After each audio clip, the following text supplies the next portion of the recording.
Okay, so today we are going to discuss about sympathetic nervous system. So sympathetic nervous system का आज इस video में हम बात करेंगे कि sympathetic nervous system कैसे ओरिजिनेट होती है, और दूसरे चीज़ हम ये भी बात करेंगे कि जो sympathetic nervous system होती है ये कहाँ से ओरिजिन होती है और ओरिजिन होने के बाद में किस किस ऑर्गन पे जाके काम करती है, इसका रिसेप्टर सब क्या होता है। आज सारी इन बातों को हम इस वीडियो में चर्चा करेंगे। तो देखिए, लेट सपोज कि आपका ये हमारा ब्रेन हो गया और ये हमारा आपको ये ऐसे मैंने दिखाया। सो ये मान के चलिए ब्रेन हो गया, और इतना जो पोर्शन है ये आपका ब्रेन स्टेम हो गया। क्या हो गया? Brain stem. उसके बाद का जो पोर्शन है इतना, वो पूरा स्पाइनल कॉर्ड हो गया। ठीक है ना? तो इतना क्या हो गया? स्पाइनल कॉर्ड हो गया। अब स्पाइनल कॉर्ड को हम 4 हिस्सों में बांट देते हैं। सो एक हिस्सा सी लिख लीजिए। उसके बाद जो एक बड़ा हिस्सा होता है इसको हम टी मान के चलते हैं। उसके बाद यल, और उसके बाद यस, यानी सर्वाइकल, थोरैसिक, लंबर और सैक्रल। तो 4 ठो याद रखिए, सर्वाइकल, उसके बाद याद रखिए थोरैसिक, उसके बाद याद रखिए लंबर, और उसके बाद याद रखिए सैक्रल। ठीक है? ओके।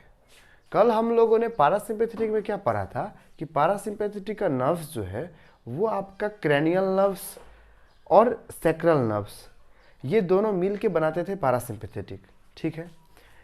लेकिन जब हम सिंपैथेटिक नर्वस सिस्टम की बात करेंगे तो थोरैसिक से निकला हुआ सारा नर्व और लंबर से निकला हुआ L1, L2 और कभी कभी L3 से निकला हुआ नर्व्स आपको बनाते हैं सिंपैथेटिक नर्वस सिस्टम। यानी कि सिंपैथेटिक नर्वस सिस्टम के लिए एक्चुअली थोरैसिक का 12 सेगमेंट होती है। थोरैसिक से कितना सेगमेंट होती है? 12 सेगमेंट्स। सो थोरैसिक रीजन का स्पाइनल कॉर्ड में हम 12 तो सेगमेंट कर सकते हैं। तो यहाँ पर 12 जगह से क्या होगी? नर्व्स ऐसे निकलेंगी 12 जगह से। तो यहाँ पर 12 ठो जगह और यहाँ पर 2 और 3 ठो जगह। इन चीज़ों सबसे इतनी एरिया सबसे हम लोगों को जो नर्व्स निकलेगी वही नर्व कंस्टिट्यूट करेंगी सिंपैथेटिक नर्वस सिस्टम को। इसीलिए सिंपैथेटिक नर्वस सिस्टम जो है इसका जो सुचारू हुआ है इसका वो थोरैसिक और लंबर से हुआ है। इसीलिए इसको हम क्या भी बोलते हैं? इसको हम थोरैको लंबार आउटफ्लो भी बोलते हैं। क्या बोलते हैं? थोरैको लंबार आउटफ्लो। व किन्हीं जगहों पर इसको डोर्सो लंबार आउटफ्लो भी बोलते हैं। क्या बोलते हैं? Dorso lumbar outflow. तो देखिए बच्चों, ये थोरैसिक रीजन से निकली हुई नर्व्स और लंबर का L1, L2 और L3 से निकली हुई नर्व्स।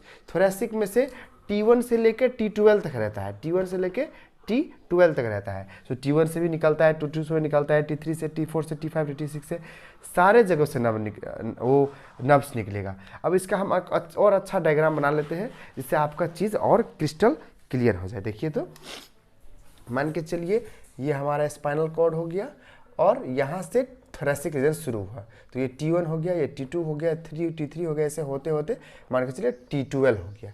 और T12 के बाद आपको शुरू होता है लंबर सेगमेंट, यानी कि ये L1 और L2 और मान के चलिए L3 हो गया, और नीचे भी बहुत सारा है। ठीक है? सो ये क्या होगा? पारासिम्पैथेटिक के ये नर्व्स जो होते हैं वो निकलेंगे आपको कहाँ से? तो T1 से निकलते हुए ये आपको L1, L2 और L3 तक निकल जाएंगे। ठीक है ना? इसीलिए इसको हम क्या भी बोलते हैं? थोरैको लंबार आउटफ्लो बोलते हैं। ठीक है? लेकिन जब ये निकलते हैं ये नर्व्स बेटे, जब ये नर्व्स निकलेंगे ये नर्व्स खुद ही जाके किसी ऑर्गन में बाइंड नहीं करेंगे। ये क्या करेंगे? एक गैंग्लियन में पहले चले जाएंगे। देखिए गैंग्लियन होता है। सो ऐसे सिंपैथेटिक नर्व्स में एक गैंग्लियन का जाल पाया जाता है। ऐसे माला की जो आपको वो जो नहीं होती, जो मंदिर में हम लोग माला लगाते हैं, गेंदा फूल का माला, बस आप वही समझ लीजिए। ऐसे गेंदा फूल का एक माला है, बस ये माला का एक भाग इस साइड हो रहता है और एक भाग इस साइड रहता है, यानी कि स्पाइनल कॉर्ड के दोनों साइड में माला रहेंगे और इस दोनों तरफ से ऐसे ऐसे नर्व्स निकलते हैं भैया, देखो। ठीक है ना? तो इसको हम बोलते हैं सिंपैथेटिक नर्वस सिस्टम का नर्व सब इसमें जा रहा है, इस माला के गैंग्लियन में। इसीलिए इसको हम क्या बोलते हैं? इसको हम बोलते हैं सिंपैथेटिक। और ये माला यानी कि चेन जैसा है, इसीलिए हम सिंपैथेटिक चेन ऑफ गैंग्लियन भी बोलते हैं। इसको क्या बोलते हैं?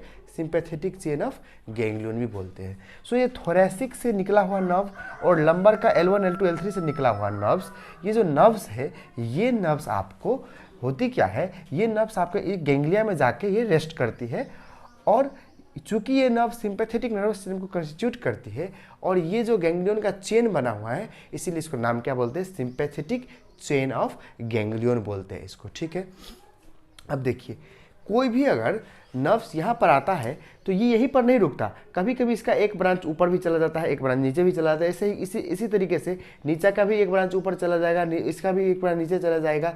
सो ये पूरा चेन जो होती है सो एक दूसरे में इंटरकनेक्टेड होती है बेटे, क्या होती है, एक दूसरे में इंटर कनेक्टेड होती है। यानी कि यहाँ का इन्फॉर्मेशन इसके पास भी हो सकता है और यहाँ का इन्फॉर्मेशन इसके पास भी हो सकता है, क्योंकि सारे ये सब होती कैसे है, देखिए मान के चलो ये चेन ऑफ गैंग्लियन हुई, दूसरा हुआ, तीसरा हुआ।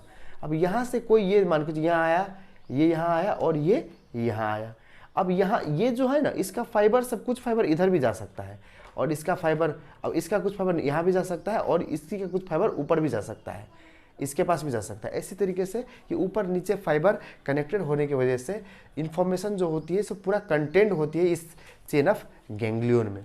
इसको बोलते हैं सिंपैथेटिक चेन ऑफ गैंग्लियन। ये जो गैंग्लियन का चेन हो गया इसको बोलते हैं हम सिंपैथेटिक चेन ऑफ गैंग्लियन बोलते हैं। ठीक है, इतना बात समझ लिया आपने।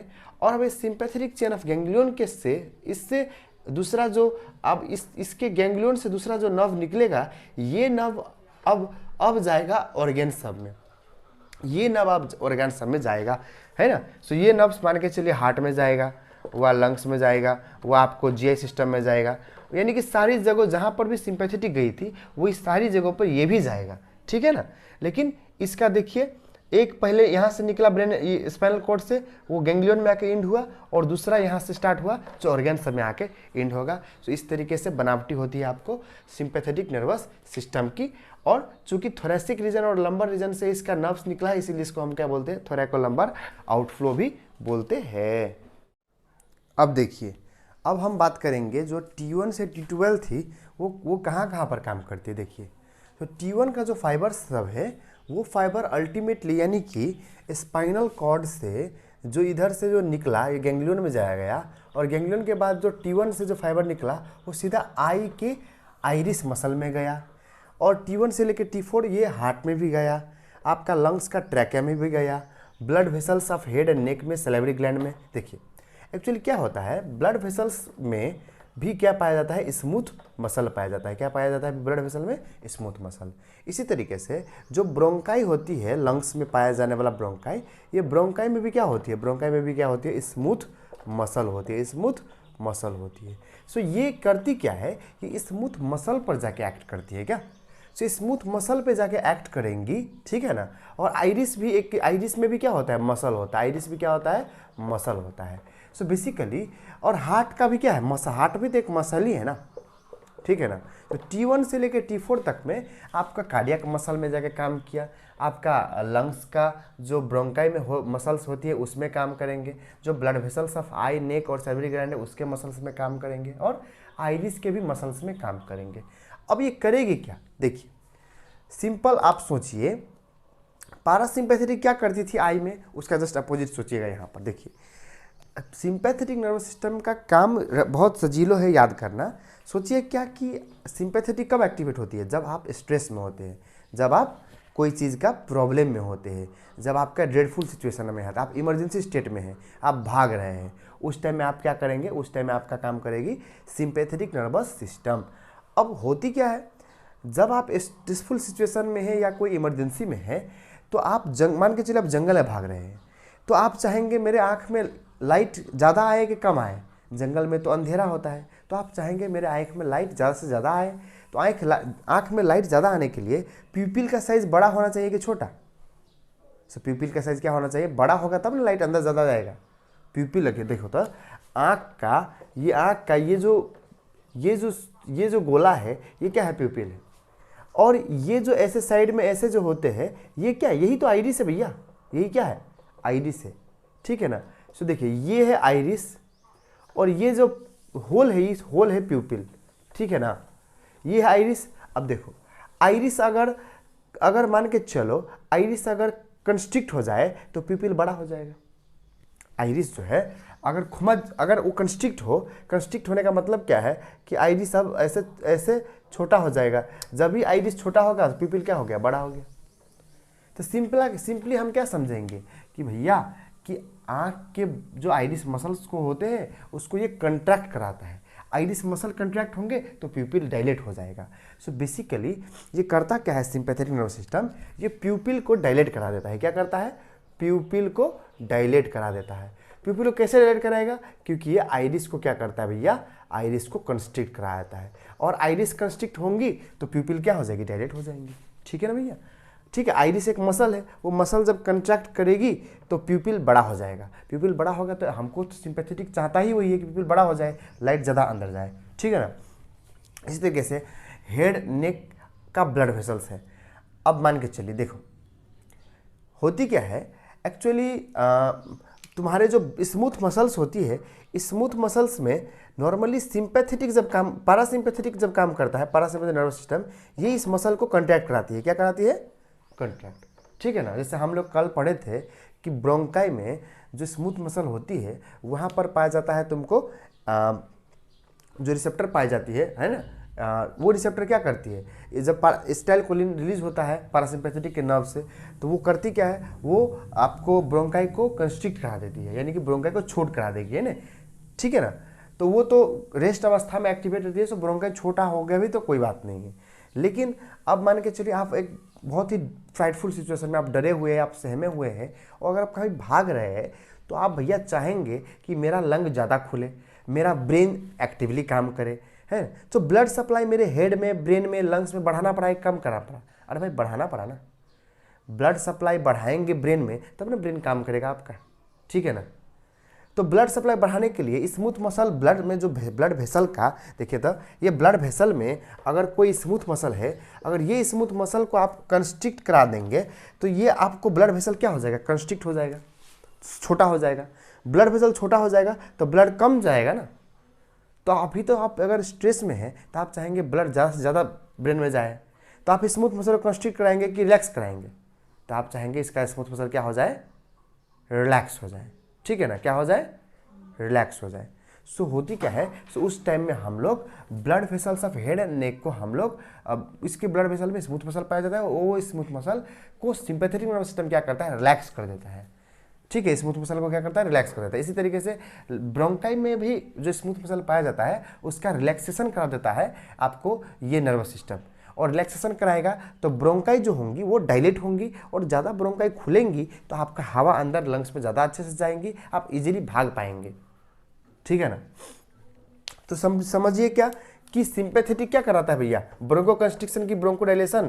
तो याद रखिए ब्रोंको डायलेशन कराता है, ये क्या कराता है, ब्रोंको डायलेशन। ब्रोंको क्या करता है, डायलेशन। अब मान के चलिए कोई आदमी अस्थमा का आया, अस्थमा का आदमी, उसको सांस लेने से पहले ही दिक्कत है, अस्थमा है उसको, वह दमा की बीमारी है, उसको सांस लेने में पहले से दिक्कत है। अब वो आदमी आपके पास आएगा तो उसको भैया आप पैरासिम्पैथेटिक का ड्रग चलाएंगे कि सिंपैथेटिक का ड्रग चलाएंगे।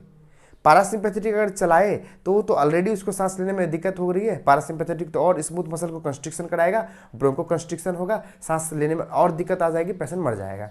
अगर आप सिंपैथेटिक वाला ड्रग दिए तो ब्रोंकाई तो डायलेट हो रहा है ना, ब्रोंकाई तो खुल रहा है ना भैया।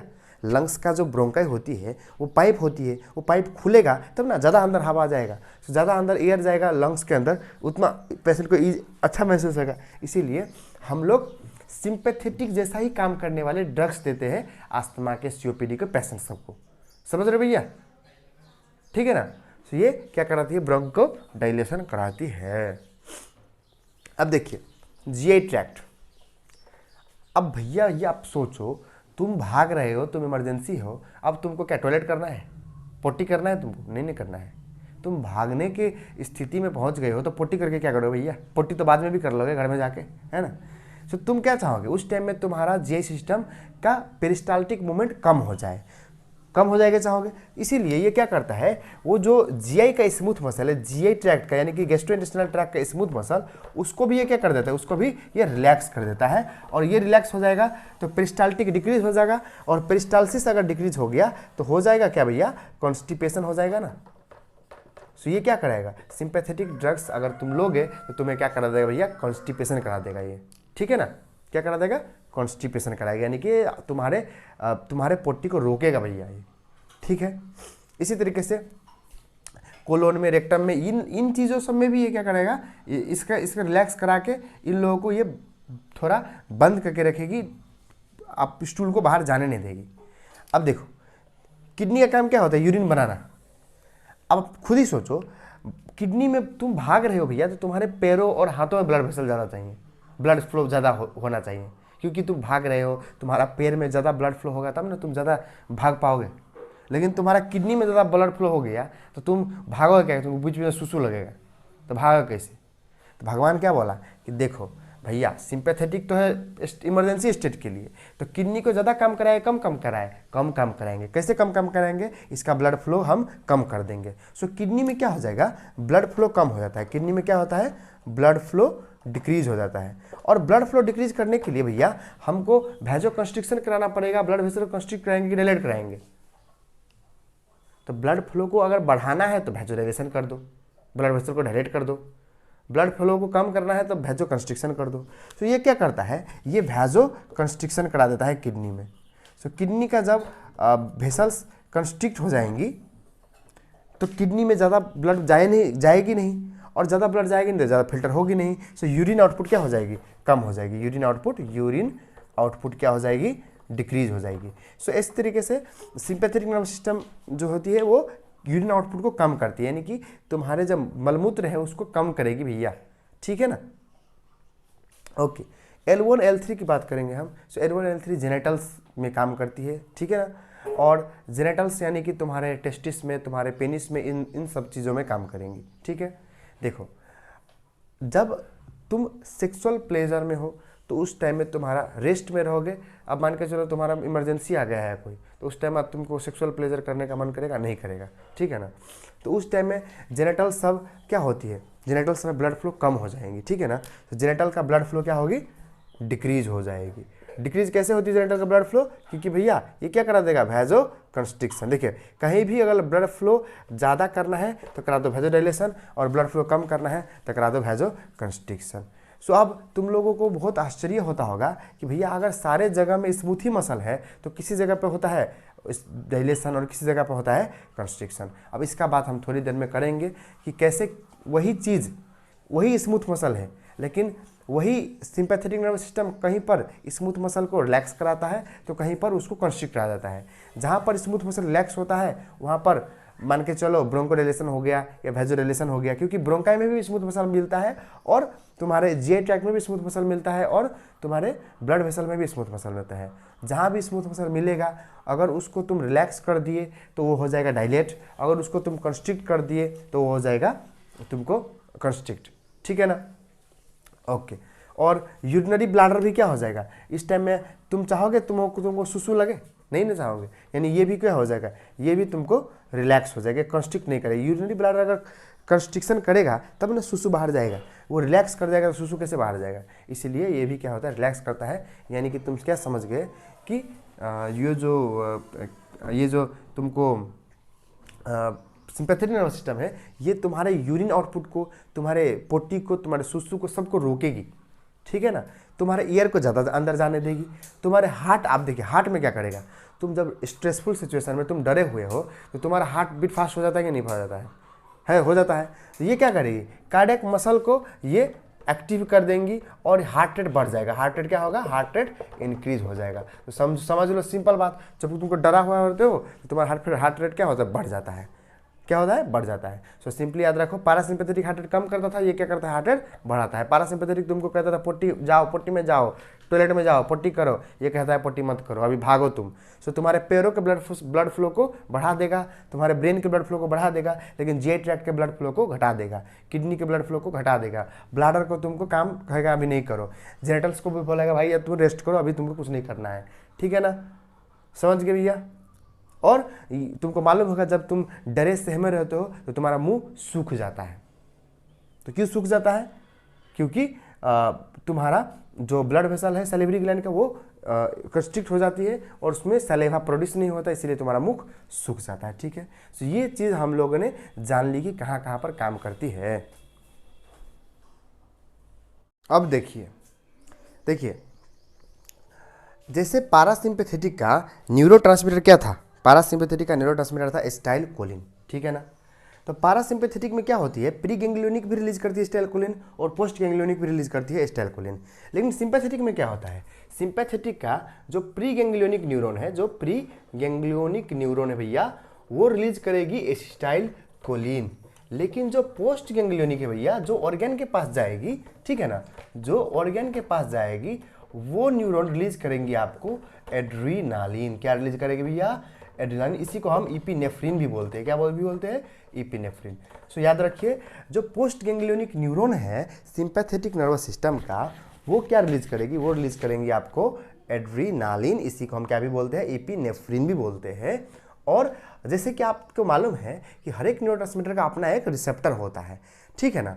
सो ये इसी तरीके से जैसे सिंपैथेटिक में रिसेप्टर था आपको मस्कैर्निक और निकोटिनिक, इसी तरीके से आपको पैरासिम्पैथेटिक में था मस्कैर्निक और निकोटिन, इसी तरीके से सिंपैथेटिक में रिसेप्टर है आपको अल्फा और बीटा रिसेप्टर। कितना रिसेप्टर भैया, अल्फा और बीटा रिसेप्टर। और अल्फा 2 किस्म के याद रखिए और बीटा 3 किस्म के याद रखिए। सो 2 किस्म के अल्फा है, अल्फा 1 और अल्फा 2। अब भैया अल्फा 1 मिलता कहाँ पर है, सो देखिए बहुत इजी है। अल्फा 1 मिलता है आपको स्मूथ मसल में भैया मिलता है। सो अल्फा 1 कहाँ मिलता है, स्मूथ मसल में मिलता है अल्फा 1। ठीक है ना भैया। और देखिए याद रखिए कि अल्फा 1 स्मूथ मसल में मिलता है और बीटा 2 भी स्मूथ मसल में भी मिलता है भैया। देखो तो सो स्मूथ मसल में सिंपैथेटिक के लिए कितने रिसेप्टर हो गए, सिंपैथेटिक के लिए 2 रिसेप्टर हो गए, अल्फा 1 और बीटा 2। अब देखो अगर वही एड्रीनालिन अगर अल्फा 1 में आके देखिए, अब मान के चलो सिंपैथेटिक का कोई न्यूरॉन है, पोस्ट गैंग्लियोनिक न्यूरॉन है, इसने रिलीज किया क्या, एड्रीनालिन। इसने रिलीज किया क्या, एड्रीनालिन रिलीज किया। अब एड्रीनालिन रिलीज करने के बाद ये जो एड्रीनालिन है ये इस रिसेप्टर में एक्ट करेगा, ठीक है ना, ये अल्फा 1 में एक्ट करेगा और बीटा 2 में भी तो एक्ट करेगा, क्योंकि स्मूथ मसल में दोनों ही है और दोनों ही तो इसके लिए ही है ना, एड्रीनालिन ही के लिए अल्फा 1 भी है बीटा 2 भी है। अब देखो अल्फा 1 क्या करेगा, अल्फा 1 कहेगा भैया ये स्मूथ मसल कंट्रैक्ट हो जाओ, और बीटा 2 क्या कहेगा, भैया ये स्मूथ मसल रिलैक्स हो जाओ। अब देखो वही स्मूथ मसल है, अल्फा 1 बोलती है भैया स्मूथ मसल कंट्रैक्ट हो जाओ, बीटा 2 कहती है भैया स्मूथ मसल रिलैक्स हो जाओ। अब देखो एक ही चीज है न्यूरोट्रांसमीटर, सेम न्यूरोट्रांसमीटर एक रिसेप्टर से मसल को कंट्रैक्ट कराना चाहती है तो दूसरे रिसेप्टर से मसल को रिलैक्स कराना चाहती है। अब मसल भैया करे क्या, मसल भैया करे क्या, तो अब ये दोनों की लड़ाई हो गई। एक कहता है मैं रिलैक्स करूंगा, एक कहता है मैं कंट्रैक्ट करूंगा, तो जीतेगा कौन। देखिए जीतेगा कैसे, ऐसे हमने तभी कहा था कि वही हमने तभी कहा था किसी जगह के ब्लड वेसल को पैरासिम्पैथेटिक नर्वस सिस्टम, हमने सिंपैथेटिक की बात जब की तो हमने क्या देखा था, अगर आपका लंग्स का जो स्मूथ मसल है, लंग्स का जो स्मूथ मसल है ब्रोंकाई का, ये ब्रोंकाई का स्मूथ मसल को ये क्या करता है, कंट्रैक्ट रिलैक्स, सिंपैथेटिक रिलैक्स करता है ताकि ब्रोंको डायलेशन हो जाए। तो ऑब्वियस बात है रिलैक्स करना चाह रही है तो बीटा 2 ज्यादा होना चाहिए कि अल्फा 1 ज्यादा होना चाहिए। देखो यहाँ का जो ब्रोंकाई का जो लंग्स में जो ब्रोंकाई का स्मूथ मसल है, इससे मान के चलो बीटा 2 अगर बहुत ज़्यादा का संख्या में रहेगा, अल्फा 1 बहुत कम के संख्या में रहेगा, तो ये मान के चलो बहुत ज़्यादा रिलैक्स करना चाहेगी, पर ये तो थोड़ा ही है, तो ये कंट्रैक्ट करना तो चाहेगी लेकिन इसका इतना ज़्यादा इफेक्ट है कि ये कुछ कर ही नहीं पाएगी। सो ओवरऑल इफेक्ट क्या हो जाएगा, रिलैक्सेशन होगा कि नहीं होगा भैया। तो है देखो अब तुमको कोई पूछेगा भैया कि लंग्स के ब्रोंकाई में स्मूथ मसल में बीटा 2 भी है अल्फा 1 भी है, तो कैसे वो कंट्रैक्ट ही हो रहा है या कैसे वो रिलैक्स ही हो रहा है, तो भैया आंसर सिंपल है, बीटा 2 की मात्रा ज़्यादा है वहाँ पर, वहाँ के जो लंग्स के ब्रोंकाई का स्मूथ मसल है वहाँ पर बीटा 2 की मात्रा ज़्यादा है और अल्फा 1 का मात्रा कम है। जब बीटा 2 का संख्या ज़्यादा है तो ओवरऑल इफेक्ट तो रिलैक्सेशन होगा ना, इसीलिए लंग्स में भैया क्या होती है, लंग्स में रिलैक्सेशन ऑफ स्मूथ मसल्स होती है और ब्रोंको डायलेट हो जाती है। लेकिन यही अगर हम बात करें आपको जीआई ट्रैक्ट की, तो जीआई ट्रैक्ट का जो स्मूथ मसल्स होती है भैया, इस स्मूथ मसल्स में भी जीआई ट्रैक्ट में जो स्मूथ मसल है इसमें भी क्या होती है, इसमें भी आपको अल्फा 1 मिलेंगी और इसमें भी आपको बीटा 2 मिलेंगी, ठीक है। जीआई ट्रैक्ट की स्मूथ मसल्स में अल्फा 1 और बीटा 2 रहेंगे भैया, ठीक है ना। अब अल्फा 1 यहाँ पर भी है, बीटा 2 जीआई ट्रैक्ट में भी है, तो यहाँ पर तो हमको जीआई ट्रैक्ट का मोटिलिटी बढ़ाना है कि घटाना है? तो ऑब्वियस बात है भैया, हमको मोटिलिटी तो क्या करना है, कम करना है ना भैया। मोटिलिटी ज़्यादा कर लोगे जीआई ट्रैक्ट तो कोई पोटी लग जाएगी, तो मोटिलिटी ज़्यादा कम करने के लिए मसल को कंट्रैक्ट करोगे, रिलैक्स कराओगे, तो ऑब्वियस बात है मसल को रिलैक्स कराओगे। इसीलिए भगवान ने क्या किया, यहाँ भी बीटा 2 का मात्रा ज़्यादा दे दिया, किससे?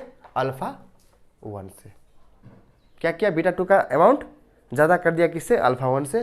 तो नेट इफेक्ट जीआई ट्रैक्ट में भी क्या हुआ, स्मूथ मसल का रिलैक्सेशन, स्मूथ मसल का रिलैक्सेशन।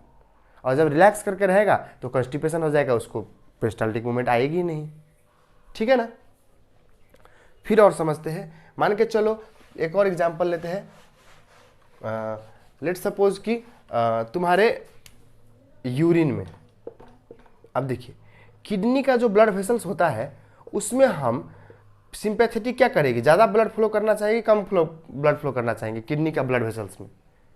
तो ऑब्वियस बात है, हम तो ये चाहेंगे भैया किडनी के ब्लड वेसल्स जो है वो अभी कम, उसमें कम ब्लड जाए ताकि कम यूरिन बने, क्योंकि यूरिन तो हमको करना नहीं है ना अभी। तो यहाँ का स्मूथ मसल में भी क्या होती है, यहाँ किडनी का जो ब्लड वेसल है उसके स्मूथ मसल में भी अल्फा 1 भी है और बीटा 2 भी है। लेकिन हमको क्या करना क्या है, हमको तो ब्लड वेसल को कंस्ट्रिक्ट कराना है। तो कंस्ट्रिक्ट करने के लिए अल्फा 1 काम करेगी, बीटा 2, तो ऑब्वियस बात है कंस्ट्रिक्ट करने का काम करेंगे अल्फा 1। इसीलिए भगवान ने क्या किया, यहाँ पर अल्फा 1 का संख्या ज़्यादा दिया बीटा 2 के तुलना में। तो ओवरऑल इफेक्ट क्या आएगा, स्मूथ मसल का रिलैक्सेशन के कंस्ट्रिक्शन। तो आंसर हो गया स्मूथ मसल का क्या होगी, यहाँ पर कंस्ट्रिक्शन होगी भैया। क्या होगी, स्मूथ मसल का कंस्ट्रिक्शन होगी, स्मूथ मसल का रिलैक्सेशन नहीं होंगी, ठीक है भैया। अब देखो हार्ट जो होती है, हार्ट में आपको जो रिसेप्टर होती है वो होती है आपको बीटा 1 होती है, बीटा 1 होती है भैया, ठीक है ना। हार्ट में होते हैं बीटा 1। तो हार्ट में बीटा 1 क्या करेगी, बीटा 1 आपको करेंगी heart rate increase, heart rate को इंक्रीज कर देगी ये, ठीक है ना। तो इंक्रीज बीटा 1 क्या करेंगी, बीटा 1 हार्ट को ज़्यादा कंट्रैक्ट कराएंगी, ज़्यादा क्या करेंगे, कंट्रैक्ट करेंगे। सो बीटा 1, सो एड्रेनालिन जब आती है तो एड्रेनालिन हार्ट के बीटा 1 रिसेप्टर में काम करके हार्ट रेट को क्या कर देगी, बढ़ा देगी, बढ़ा देगी, समझे समझे। सो हार्ट में पाई जाती है बीटा 1 रिसेप्टर। सो आपको अल्फा 1 कहाँ पर मिलता है मालूम चल गया, बीटा 2 कहाँ पर मिलता है मालूम चल गया, दोनों स्मूथ मसल में मिलते हैं। बीटा 1 कहाँ पर मिलते हैं, आपको हार्ट में मिलते हैं। अल्फा 2 कहाँ पर मिलता है, तो भैया अल्फा 2 न्यूरॉन्स में मिलता है, यानी कि प्री सिनेप्टिक न्यूरॉन में मिलता है। इसमें ज़्यादा जानने की जरूरत नहीं है, समझ लो कि बस भाई प्री सिनेप्टिक न्यूरॉन में अल्फा 2 मिलता है, ज़्यादा मत जानो, ठीक है ना। और बीटा 3 याद रखो फैट में मिलता है। बीटा 3 कहाँ पर मिलता है, फैट टिश्यू यानी कि एडिपोज टिश्यू में मिलता है। इसके बारे में ज़्यादा जानने की कोई ज़रूरी नहीं है, जस्ट तुमको जानना है अल्फा 1, बीटा 2 और आपको बीटा 1, इस तीन को जान लो, यानी कि अल्फा 1, बीटा 1 और बीटा 2। अल्फा में एक को जाना बहुत इंपॉर्टेंट है, अल्फा 1 को, और बीटा में 2 जाना इंपॉर्टेंट है, बीटा 1 और बीटा 2। इतना जान लोगे तो तुम मेडिसिन का सारा प्रॉब्लम, फार्माकोलॉजी सारा समझ जाओगे, और बीटा 3 और अल्फा 2 पे ज़्यादा प्रॉब्लम है भी नहीं। इसीलिए तुम इतना समझ लो पहले भैया कि बीटा 2 कहाँ पर मिलता है, तो बीटा 2 मिलता है आपको स्मूथ मसल में। बीटा 2 अगर काम करेगी तो ये करा देगी स्मूथ मसल को रिलैक्स। अल्फा 1 अगर काम करेगी तो ये करा देगी स्मूथ मसल को कंस्ट्रिक्ट। और बीटा 1 मिलती है हार्ट में, हार्ट रेट को ये बढ़ा देगी, ठीक है भैया। अब देखो, अब स्मूथ मसल में अब हम सिंपैथेटिक और पैरासिम्पैथेटिक की बात की जाए तो सिंपैथेटिक में अल्फा 1 है, बीटा 2 है, ठीक है ना। और मस्कैर्निक में क्या है, पैरासिम्पैथेटिक की क्या होती है स्मूथ मसल में, तो पैरासिम्पैथेटिक की क्या होती है, एम क्या, स्मूथ मसल में होती है M3। कल हमने नहीं पढ़ा था भैया, स्मूथ मसल में क्या मिलती है आपको, M3 मिलती है।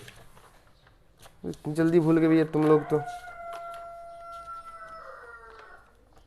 ठीक है।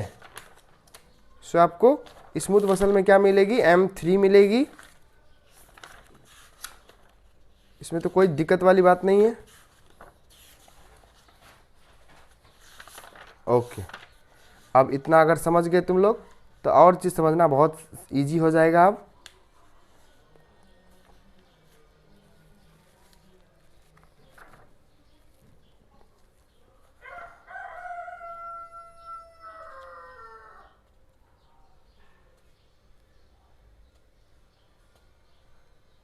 सो M3 मिलती है आपको स्मूथ मसल में। अब देखिए नॉर्मली बॉडी में होती क्या है, सिंपैथेटिक और पैरासिम्पैथेटिक बैलेंस रूप में काम करती है। जब सिंपैथेटिक काम करेंगी तो M3 काम, जब सब सिंपैथेटिक काम करेंगी तो अल्फा 1 बीटा 2 को एक्टिवेट करेंगी, जब पैरासिम्पैथेटिक काम करेगी तो M3 को एक्टिवेट करेंगी, ठीक है ना। तो इसी तरीके से काम करता है हमारा सिंपैथेटिक और पैरासिम्पैथेटिक। सो हम लोगों ने सारे बात जान ली। ओके, नेक्स्ट टॉपिक में अब हम लोग ड्रग्स की सीधे बात करेंगे। हमने फिजियोलॉजी तकरीबन हम लोगों ने पढ़ ली, ठीक है। अगर आपको वीडियो अच्छा लगे तो चैनल को लाइक, शेयर और इस वीडियो को शेयर भी करिएगा, लाइक भी करिएगा और कमेंट भी करिएगा कि कोई और चीज़ इसमें ऐड करना हो, और इस चैनल को सब्सक्राइब करिएगा। Thank you.